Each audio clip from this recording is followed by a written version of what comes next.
오늘은 초안지 그 19번째 시간입니다. 지난 시간에는 평양 성고지역에서 항우를 상대로 버티기를 할 수 없게 된 유방이 니꺼도 내꺼 내꺼도 내꺼 전략을 통해서 한신의 북벌군을 훔쳐왔고, 이 북벌군을 훔쳐오는 사이 약해져버린 평양과 성고지역을 항우에게 뺏겨버렸으나 팽월이 항우의 후방에서 활약해준 덕분에 성고성을 다시 빼앗아올 수 있었으며, 이후 오창의 군량까지 확보한 유방은 항우와 다시 광무산 근처에서 대치하기 시작했다라는 이야기까지 했었죠. 자, 그럼 오늘은 빠르게 다음 이야기로 넘어가 보도록 하겠습니다. 때는 바야흐로 기원전 204년 유방이 방심 아닌 방심을 틈타 병력을 탈취해가고 얼마 지나지 않아 한신은 조나라 왕이 된 장이와 떨어져 홀로 제나라 정벌을 할 것을 명령받습니다. 당시 한신은 조나라 정벌 이후 포섭한 책사 이좌거의 조언을 받아들여서 연나라와 제나라를 직접 공격하지 않고 그 당시 한나라군이 떨치고 있던 연전연승의 기세만으로 적국을 압박하고 있었는데, 이러한 압박은 실제로 효과를 보여서 이좌거와 한신의 예상대로 연나라의 무혈항복이라는 큰 성과를 가져오게 됩니다. 때문에 한신은 남은 북벌의 대상인 제나라 또한 급하게 공격할 것이 아닌 천천히 그리고 서서히 압박하면서 내실을 다지는 것에 집중하려는 생각을 하고 있었습니다. 하지만 어느 순간 한뭉터기로 빼앗겨버린 병력과 갑자기 내려온 명령으로 인해 어쩔 수 없이 제나라를 공격하게 된 거죠. 당시 한신의 경력만 보면 제나라 토벌이 그렇게 어려운 일은 아니었습니다. 물론 제나라의 위치가 초나라의 동쪽에 위치해 있어서 아무래도 초나라의 방해나 뒤통수 공격을 신경 쓰지 않을 수 없는 위치에 있었고, 제나라는 상대적으로 다른 제후국에 비해서 안정적인 상태를 유지하고 있었던 만큼 앞선 전투들에 비해서 쉬운 일은 아니었겠지만, 그렇다고 해서 딱히 그렇게 공략이 어렵고 목숨이 왔다 갔다 해야 되는 그런 위기의 싸움처럼 보이지는 않았습니다. 그리고 이러한 사실은 제나라 스스로도 아주 잘 알고 있는 내용이었죠. 이 시기 제나라의 왕은 전광이었는데, 전광은 앞선 이야기에서 나왔던 제후 전영의 아들로 황후의 분봉에 불만을 품고 반발해 당시 제나라를 공격해 장악한 전영이 항우와의 싸움에서 죽자 숙부 전횡의 도움으로 왕위에 올라서 제나라를 통치하고 있었죠. 물론 전광이 그 스스로의 손으로 제후가 되거나 나라를 쟁취해낸 인물은 아니었지만, 나름 아빠와 숙부가 난세를 헤쳐가는 모습을 보면서 성장했기 때문에 전광은 제나라가 한신과 맞서 싸우기에는 부족한 상태라는 걸 잘 알고 있었습니다. 하지만 지는 싸움이더라도 해야만 할 때가 있는 법이죠. 전광과 전횡은 지더라도 한번 크게 싸워보자 라는 생각으로 제나라 역산 옆에 있던 성인 역성의 병력을 차근차근 모으게 됩니다. 자, 그런데 여기서 한신이 예기치 못한 일이 한 가지 벌어지게 됩니다. 그건 바로 여기기의 개입이었어요. 여기기.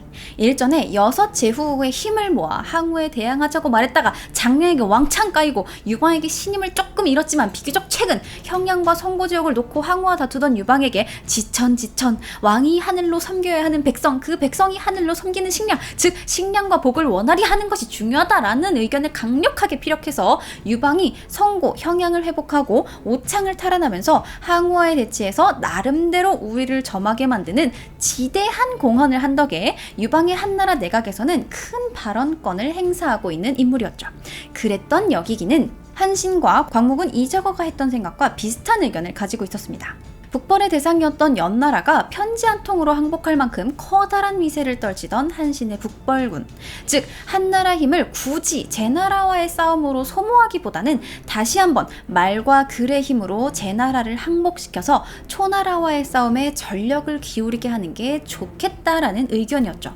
때문에 여기기는 제나라를 항복시키기 위해 직접 제나라로 떠나겠다고 유방에게 제나라로 보내줄 것을 요청하게 되는데요. 여기기에 대한 정사 기록인 사기 역생욕고 열전 역생편, 즉 여기기 편을 보면 이 대목에 대해 적어둔 내용이 있는데요. 그 내용을 함께 읽어보도록 하겠습니다. 여기기가 한왕에게 말하길, 지금 연나라와 조나라는 이미 평정되었으나 오직 제나라만이 항복하지 않고 남아있습니다.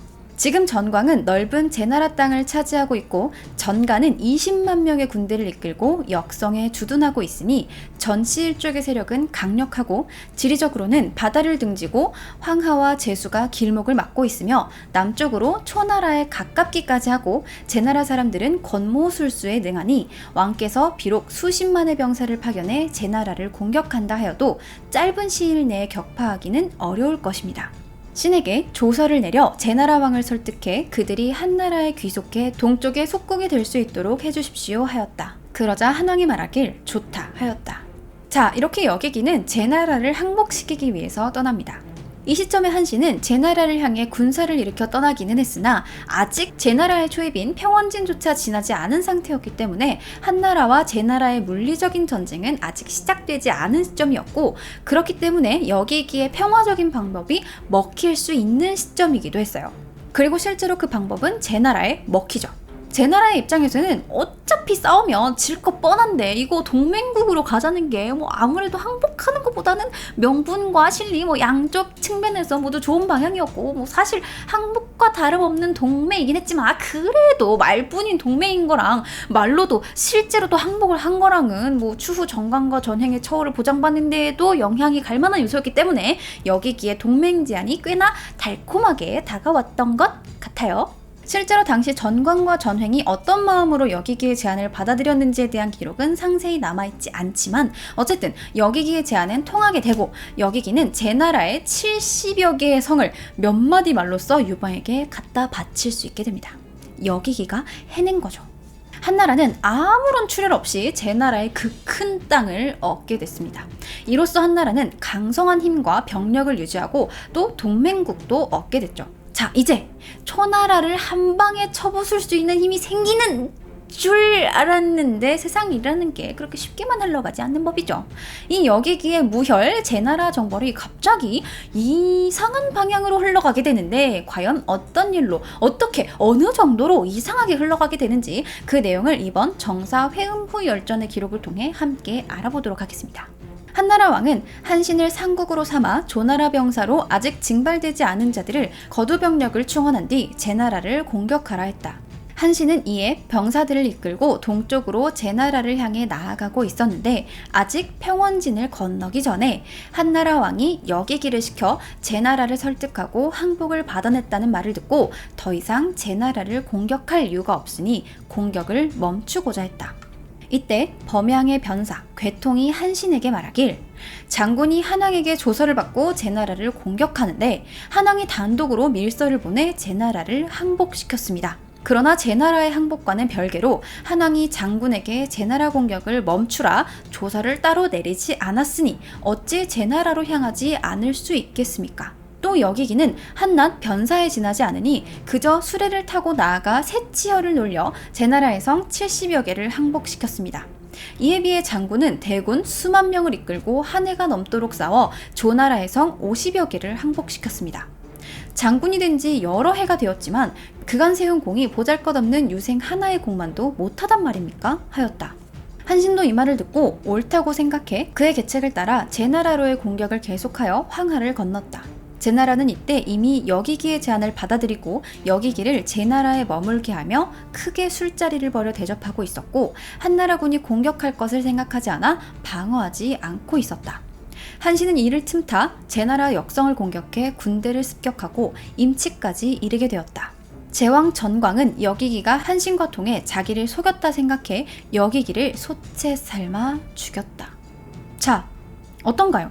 여기기가 평화로운 계책으로 제나라 성 70개를 꽁으로 얻는 공을 세웠는데 한신에게 요상한 제안을 한 괴철의 한마디로 인해서 그 공도 날아가고 목숨도 버리게 됐죠. 물론 여기기의 도움 아닌 도움 덕분에 제나라의 방심을 유도한 한신은 큰 출혈 없이 제나라에 입성할 수 있긴 했지만 이 시점에 유방이 꽤나 아끼던 여기기를 죽게 만든 건 유방과 한신의 그 오묘했던 관계를 조금 더 악화시키는 일이 되고 맙니다. 자, 여기서 잠깐 짚고 넘어갈 사실이 있는데요. 앞선 사기 회음후 열전의 기록에서 한신에게 조언을 한 범양의 변사 괴통 기억나시나요? 그런데 이 괴통, 사실 그의 이름은 괴통이 아니라 괴철이었습니다. 사기의 저자 사마천이 사기를 쓰던 한나라의 한무제 이름이 유철이었기 때문에 같은 철자를 쓰는 걸 피하기 위해서 괴철의 철과 같은 뜻을 가진 한자인 통을 써서 괴통이라고 기록한 거죠. 때문에 종종 이 괴철의 일을 괴통의 일이라고 말하거나 기록하는 일들이 있는데 정확히는 괴철이 맞다는 거 다 같이 알고 넘어가도록 하겠습니다. 자, 아무튼 여기기 덕분에 임치까지 쉽게 나아간 한씨는 여기기를 죽이고 달아난 제왕 전광을 쫓아갔고, 제나라가 망하면 더 이상 꺼리길 게 없는 한나라를 마주하게 될 초나라가 똥줄이 탔는지 제나라를 돕기 위해서 20만 대군을 지원했음에도 한씨는 이를 깨부수고 결국 제나라를 정벌하고마니 이때가 한왕 4년의 일이었습니다. 이후 한씨는 제나라를 정벌한 뒤 사자를 보내 한왕 유방에게 말하길, 제나라는 거짓과 속임수가 많고 변절을 잘하고 자주 약속을 번복하는 나라인데다 초나라와 붙어있으니 가왕, 즉 임시왕을 세워 진정시켜야 합니다 라고 했는데, 유방은 이를 보고 지금 우리는 항우와 대치하여 하루하루 곤경에 빠지고 있어 얼른 와 도와주기를 기다리는데, 한씨는 제 나라에서 자기만 스스로 왕이 되기를 바라고 있다니 라며 화를 냅니다. 하지만 힘없고 당장 급한 유방이 뭐 별 수 있나요? 당장 한신을 왕으로 세워주지 않으면 또 다른 변이 될지도 모른다는 장량과 진평의 이야기에 한신을 제 나라의 왕으로 세워주게 되니, 이로써 드디어 천하가 한나라와 초나라 둘로 나뉘게 됐습니다. 자, 이제 정말로 이 두 세력의 전면전만이 남게 됐습니다. 물론 우리는 이 두 세력의 싸움의 결과가 한나라의 승리라는 걸 너무나 잘 알고 있죠. 초나라 전쟁에서 한나라가 승리하기 때문에 이후 후한을 배경으로 하는 삼국지가 나타난 것 또한 너무나 잘 알고 있죠. 하지만 이 진망 이후의 최대 세력이었던 두 나라의 싸움이 과연 어떤 종국을 맞이할지, 그 과정에서 어떤 재밌는 이야기들이 숨어 있을지, 어쩌면 5편, 길어도 10편이라고 생각했던 초안지가 벌써 마지막 20화를 남겨두고 있습니다. 자, 그 마지막 이야기까지 함께 재미있는 이야기를 나누기를 기대하면서 오늘은 초안지 이야기 여기까지 하도록 하겠습니다.